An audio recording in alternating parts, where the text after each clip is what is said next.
はい、いらっしゃいませ。This is です。最近は暑いんだかね、梅雨なんだかよくわからない天気が続いていますが、ここエアコンの効いた音楽喫茶でひとときのくつろぎをお楽しみいただけたら幸いって感じでお届けしてまいりますよ。夏といえばですね、オリジナルのジッシーズっていう北海道釧路にあったジャズ喫茶があるんですけどね、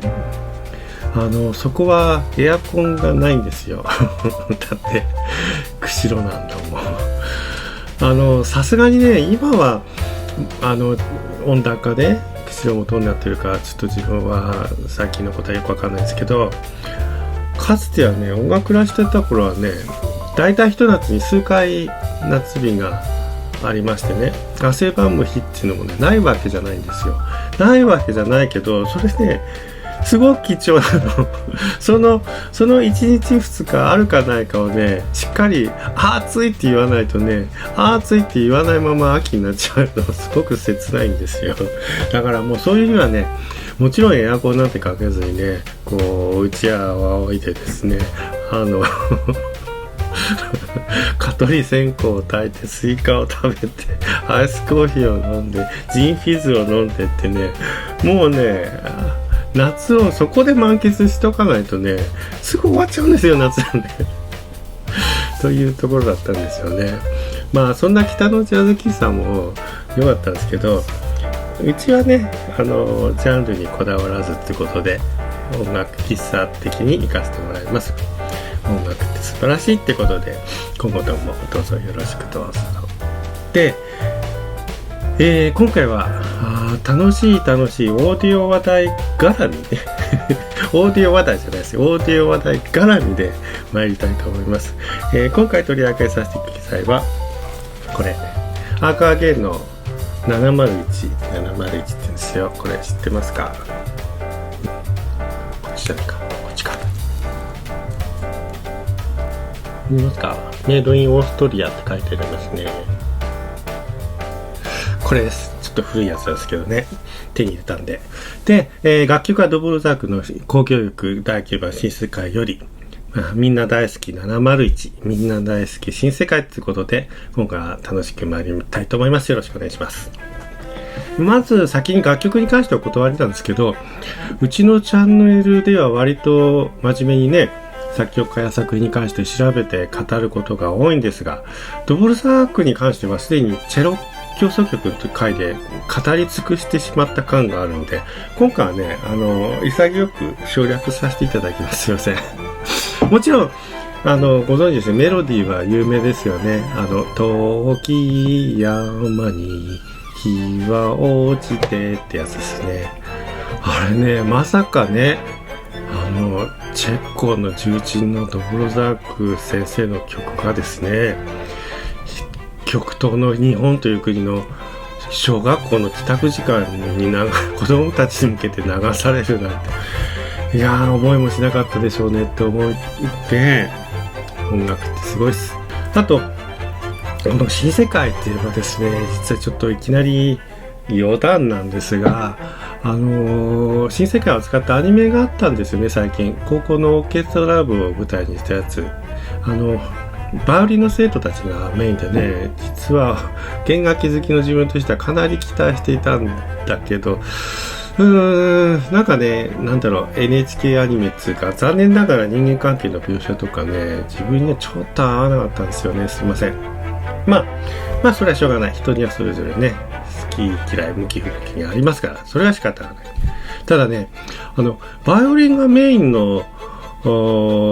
アニメで新世界ってどうなのっていうのはね、ちょっと思ったんですよね、音楽的な意味で。悪くないけど、有名な曲だし、楽しい曲だし、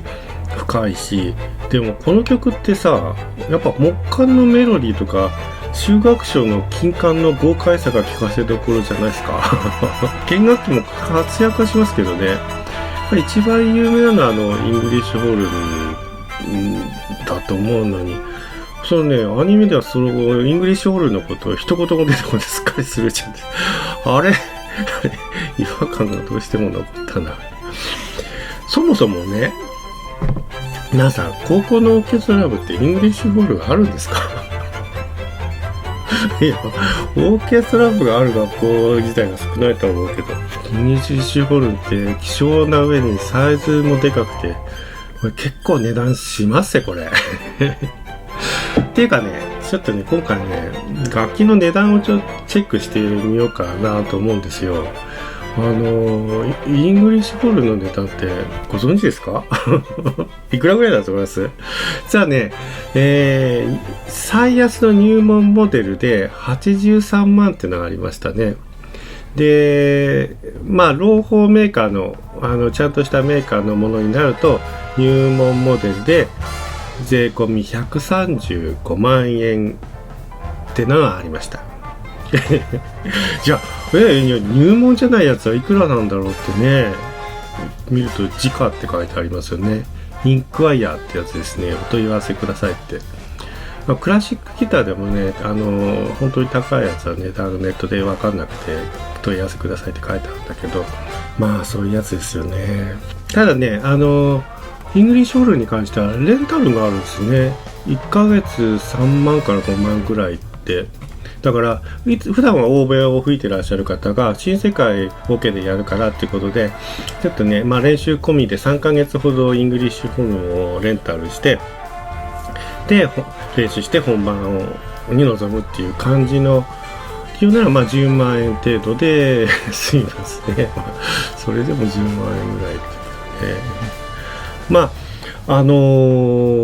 価格表を見るとですね、ちゃんとした金管楽器って値段かなりしますね、やはりね。それはまあ甲子園のさ、タタタタタタタタタタタって言って応援団ならさ、まあ10万20万くらい、あるいは中古とか入門用とかで、まあ音は出ますよ。しかしですな、こう精密な演奏を求めて全国コンクール優勝を狙うとかになったらさ、多分全員ね、面楽団員何人いるかわかんない、20人30人、多分ね、全ての楽器が50万円以上になるんじゃないでしょうかね。むしろね、それでも十分ではなくて、まあソロをやる人は個人持ちで100万円クラスの楽器を自前で用みたいなこともきっとあるんだろうなとかって思っちゃうんですけど、実際どうなんでしょう。まあねすいません、それを言うならね、響けユーフォニアムの全国大会の曲って何気にハープが入ってましたよね。気がつきました。あれ、高校の吹奏楽部でハープってありなんですか？いや、すごくいい音ですごくいい感じになるけど、でもハープってさ、練習用とかじゃなくてちゃんとしたコンサートで使うやつって平気でグランドピアノぐらいの値段しますよね。あとね、意外にこれは直接水分やってる人から聞いたんだけど、意外なところでね、木琴や鉄琴、チェレスタとか、あれ実はすごい高いらしいんですよね。だから音楽室にあるね、授業用のやは数万とかで安いと思うけど、コンサート用でちゃんとした響きを持った鉄琴や木琴ってね、あれも100万から200万くらいするらしいです。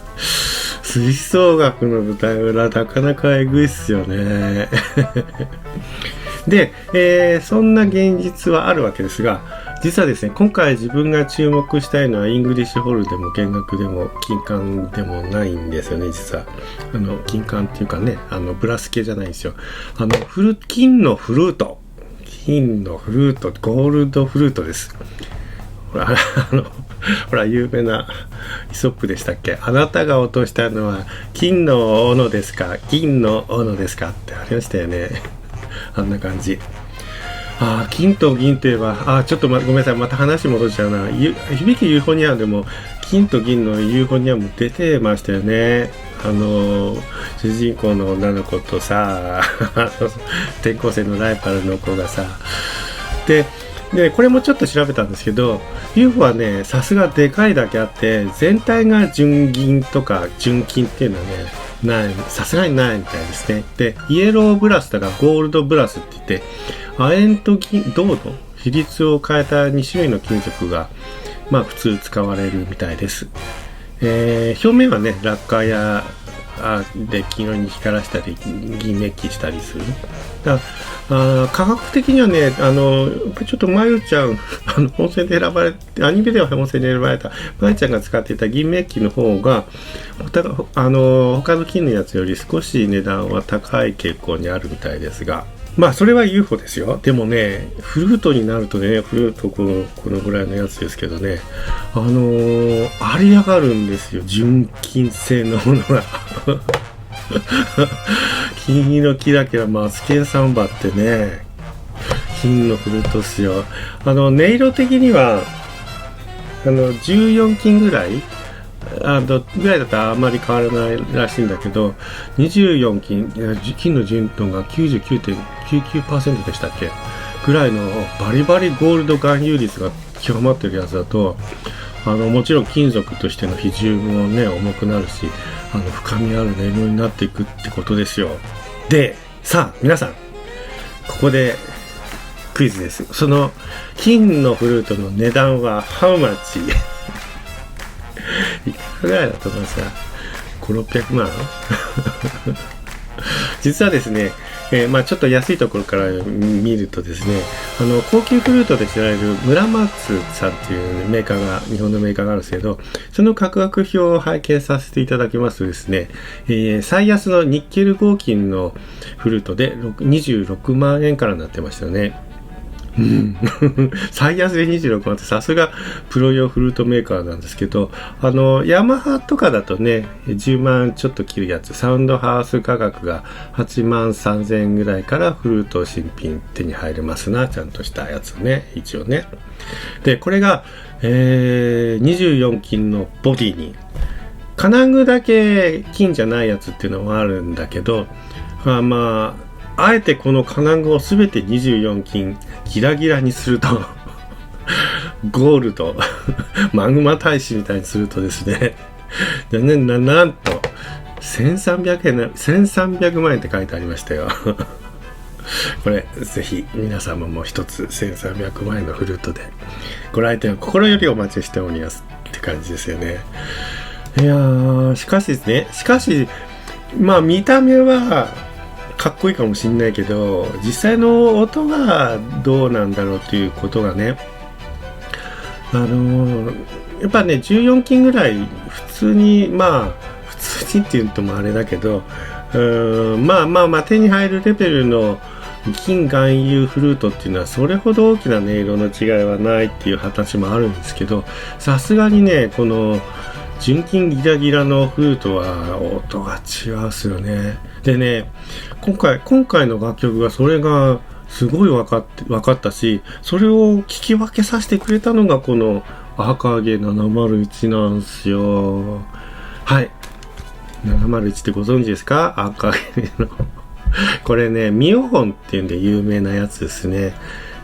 かつて軽音っていう音楽アニメ、バンドのアニメがありまして、京アニなんですけどね、そのベース担当だった秋山美桜っていう子が自宅で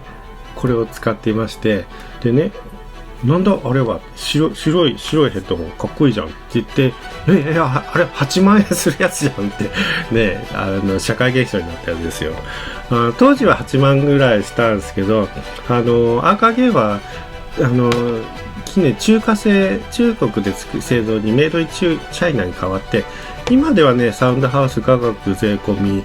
1万8800円、2万円切るんですよね。全然普通に買えます。でね、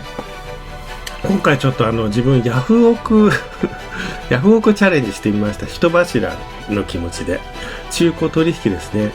このね昔の有名なだったやつ、結構今ネットでヤフオクで出てるんでどうなんだろうと思ってね。で実際手に入れたのは送料込みで約1万円ぐらいでした。これが中華製になる前のメイドインオートリ8万円の701なんですけど、これね、正直言ってさすがの音の素晴らしさ。今までね僕が使ってたのは同じ赤毛の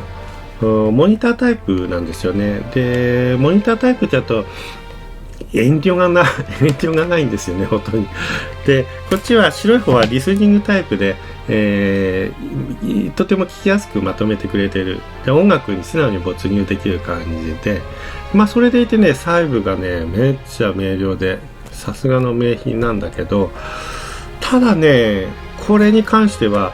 大音量にすると結構音割れましたね。コントラバスの地響きのような低音は、もう割れ割れになっちゃって、音がビるっていうかね、ビビるっていうか割れるっていうか、そういうのはちょっと聞けない感じでしたな。だから、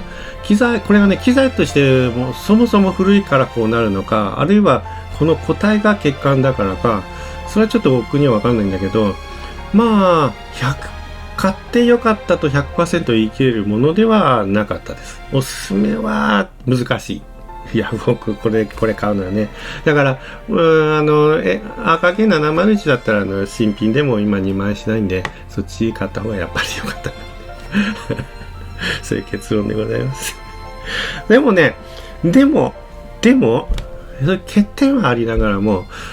それでもね、特に大音量にしなければめちゃくちゃ綺麗で聞きやすいし、その中でさすがだと思ったのはこの金のフルートの響きなんですよね。